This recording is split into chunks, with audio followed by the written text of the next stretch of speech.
Après la démolition de l'église de Saint-Georges-de-Garde dans le Maine-et-Loire en 2006, et de bien d'autres entre-temps, malheureusement, je pense que vous êtes au courant de la démolition, pardon, on ne dit plus démolition, avec le nouveau langage maintenant, on dit déconstruction, ça fait mieux, de l'église Saint-Jacques d'Abbeville, en raison de son état lamentable.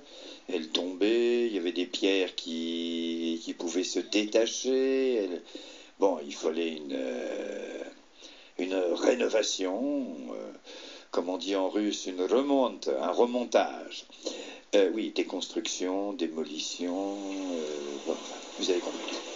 Mais là, c'est vraiment mon coup de gueule, qui est vraiment, j'étais vraiment horrifié d'apprendre que l'église de Saint-Jacques d'Abbeville, en raison de son état, le 2 avril dernier, avec la bénédiction de son maire, socialiste, je ne vais pas donner son nom, je ne donne que ses initiales, ND, non, pas Notre-Dame, en fin juin, a été directement rasé. Oui, vous avez bien entendu, et dans un laps de temps relativement court.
Bonjour à tous. Depuis quelques années, les maires de plusieurs villes se sont lancés dans la démolition de leurs églises. Et pourquoi donc, me direz-vous? Tous ces maires nous expliquent que ces édifices religieux étaient devenus trop vétustes et menaçaient de s'écrouler. Ça c'est la raison invoquée, mais la réalité c'est que ces nombreuses démolitions sont la résultante de 2 siècles de déchristianisation, imposée par les philosophes des Lumières et les francs-maçons qui profiteront de la Révolution française de 1789 pour mener à bien leur plan de déchristianisation. Pourquoi le peuple de France ne réagit pas à toutes ces démolitions d'églises? Pour une raison fort simple, 2 siècles d'un conditionnement laïque laissent bien des traces. Nos sociétés qui sont régies par un dogme laïque ont fini par fabriquer un matérialisme qui nous éloigne tous les jours un peu plus du Créateur, et surtout de la morale et des valeurs religieuses. Aujourd'hui, notre société de consommation a finalement accentué ce phénomène anti-religieux. André Malraux disait « Le 21e siècle sera spirituel ou ne le sera pas ». Mais il disait aussi dans une autre citation beaucoup moins connue du grand public, il y aura une autre religion, une métamorphose, ou alors il n'y aura rien, et il n'y aura rien. Cette vision de l'avenir religieux de la France avait déjà été annoncée par le grand écrivain du 19e siècle, Ernest Renan, qui disait Le passé était religieux et non scientifique. Le présent est scientifique et non religieux. Mais le futur sera religieux et scientifique. L'instauration d'une religion universelle basée sur la synthèse de plusieurs dogmes religieux et ésotériques, mais aussi et surtout basée sur la synthèse entre la science et la métaphysique, créera dans le futur, du moins se créera dans le futur sous la conduite de ce grand réformateur, que nos visionnaires chrétiens appellent le grand monarque et dont les musulmans lui donneraient le titre de Mahdi. Cette religion universelle sera alors basée non pas sur la croyance, mais sur la connaissance scientifique et métaphysique du monde.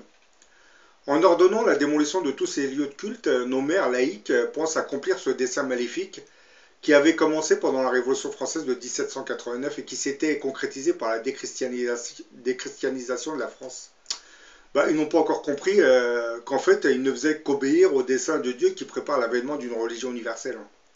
Mais revenons un peu à cette fameuse Révolution française de 1789 qui s'était déchaînée contre les prêtres et surtout contre l'Église.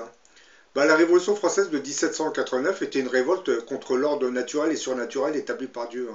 De par son inspiration démoniaque et son essence maléfique, la Révolution française était d'une nature satanique. Foncièrement anti-chrétienne et anti-religieuse, elle s'était attaquée avec une sorte de fureur incroyable à l'Église, tuant son clergé, combattant sa hiérarchie, ses institutions et ses dogmes. Et pour mieux la renverser, elle avait voulu arracher et détruire par une politique systématique qui poussera la folie jusqu'à établir un nouveau calendrier afin d'effacer des mémoires du peuple de France le temps grégorien et d'éradiquer définitivement les fondements même du christianisme. La Révolution mettra en œuvre une politique antichrétienne assez effrayante. Elle organisera une déchristianisation violente, voire criminelle, qui aura pour but d'en finir une fois pour toutes avec le christianisme de la vie quotidienne des Français. Prêtres déportés ou assassinés, religieux contraints à abjurer leurs vœux, croix et images pieuses détruites, fêtes religieuses interdites, bref et j'en passe. Toutes les congrégations seront finalement supprimées le 18 août 1792. La commune de Paris, sous l'impulsion de son procureur syndic Chaumette, sera la première à prendre, après le 10 août 1792, des mesures anticléricales radicales. Interdiction du port du costume ecclésiastique, le 12 août. Interdiction des processions et des manifestations religieuses sur la place publique, 16 août. Et entre septembre 1793 et septembre 1794, on voit l'apogée de la politique de déchristianisation à son summum. Ce sont des représentants en mission qui donnent l'impulsion décisive sous l'influence de Chaumette, bien entendu. On prendra différents arrêtés interdisant toute manifestation extérieure du culte. On rendra obligatoire le mariage des prêtres. Et on laïcisera les convois funèbres ainsi que les cimetières. C'est pour vous dire. Et en juin 1793, les cérémonies et les processions hors des églises seront interdites, ainsi que le port des insignes ecclésiastiques. Les prêtres seront incités à renoncer au sacerdoce et à se marier le 23 novembre 1793, sur la recommandation, bien entendu, de ce procureur Chaumette. Et la commune ordonnera finalement la fermeture de toutes les églises de la capitale. Les prêtres réfractaires à la constitution civile du clergé seront si nombreux que la guillotine va se montrer insuffisante pour les tuer tous. En mai 1792, l'Assemblée constituante décrétera finalement l'exil hors du royaume, hors de la France, pour tous ces insoumis religieux. Leur lieu de déportation choisi, c'était la Guyane, réputée pour son climat assez meurtrier au XVIIIe siècle. De nombreux prêtres seront alors emprisonnés. On acheminera les convois de déportés vers les trois grands ports de l'Atlantique, à Nantes, Bordeaux et Rochefort-sur-Mer. C'est ainsi que 73 prêtres seront acheminés vers Nantes, 1495 vers Bordeaux et 827 vers Rochefort. De nombreux convois circulant vers l'ouest. Les prêtres seront serrés sur des charrettes dans le froid et la pluie. Ils seront hués, humiliés, recevront des jets de pierre et menacés de mort s'ils bronchent. Dans certaines villes, comme La Rochelle, ils seront carrément livrés à la population et voire tués pour certains d'entre eux. Dans d'autres, la population les prendra en pitié et certains s'agenouilleront à leur passage. Là, comme vous voyez, la Révolution française, contrairement à ce que l'éducation nationale essaie de nous faire croire, c'était vraiment, c'était conduite en véritable criminel contre les religieux. Mais ça, dans les manuels scolaires, on ne va pas trop en parler. On va mettre en valeur cette révolution qui a mis fin à la tyrannie monarchique Alors qu'en réalité, nous savons tous maintenant que ce sont une caste de la bourgeoisie qui voulait se libérer de l'emprise de la monarchie pour pouvoir vendre beaucoup mieux leurs marchandises et gagner beaucoup plus d'argent. C'était un peu le début du libéralisme économique, hein, la fin de la monarchie. Hein. Comme cette bourgeoisie ne pouvait pas vendre ses récoltes acquis de droit, puisque le roi lui imposait la vente, bah, ils s'empresseront de se révolter et profiteront de la Révolution française pour décapiter même le roi. Hein. Bien entendu, comme je l'ai dit tout à l'heure, pendant cette révolution, vous avez toute la clique des formations des philosophes anti-religieux, parce que là, on croit qu'ils se sont déchaînés pendant la Révolution contre l'Église. Non, non. Ces philosophes et ces francs-maçons, ça trottinait depuis des années et des années dans leur esprit. Hein. Ça faisait des centaines d'années que ces philosophes étaient anti-religieux, hein, sauf qu'ils ne le faisaient pas remarquer. Ils restaient dans leur petit coin, mais bon, ils n'aimaient pas tout ce qui avait trait à la religion. Et ben, pendant la Révolution française, ben, ils ont fini par s'exprimer en massacrant les prêtres. Ben, je vous pose cette question. La venue de l'Antéchrist sera-t-il le châtiment divin que Dieu va réserver à la France à cause de cette politique criminelle qui avait été menée pendant la Révolution française, hein, une politique, comme vous le savez, anti-ecclésiastique, hein, surtout anticléricale. Hein. Parce que nous, là, c'est un peu caché dans les manuels scolaires. On ne va pas vous dire qu'il y a eu plus de 250 000 morts pendant cette révolution. Hein. Et il y a eu des milliers, du moins des centaines de prêtres qui avaient été massacrés. Hein. Bon, je n'ose pas vous parler de ce qui était advenu des bonnes sœurs. Hein. Oui. Parce que bon, pour certaines d'entre elles, hein, ça a continué à pratiquer le culte. Elles étaient systématiquement violées. Hein. Oui, ça c'est le côté caché de la Révolution que nos manuels scolaires ne divulguent pas pour ne pas trop discréditer ce siècle. Puisque aujourd'hui, nos gouvernements dirigent le pays en nous imposant une certaine laïcité qui était née pendant cette révolution.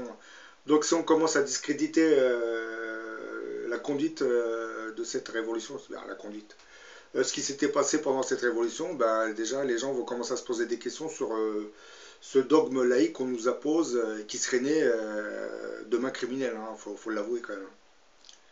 Bon, j'ai fait cette vidéo pour vous expliquer que la démolition de toutes ces églises en réalité nous oriente vers un nouvel ordre, du moins.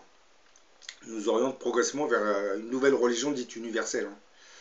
Oui, ceux qui détruisent ces églises, je parle surtout des mères laïques, pensent en finir avec le christianisme, mais ils n'ont pas encore compris que là, ils détruisent ce qui n'a plus raison d'être, puisque je pense que dans le futur, l'Antéchrist se fondera une nouvelle doctrine religieuse, du moins une religion universelle, et il construira des nouveaux temples qui vont se répandre sur toute la planète.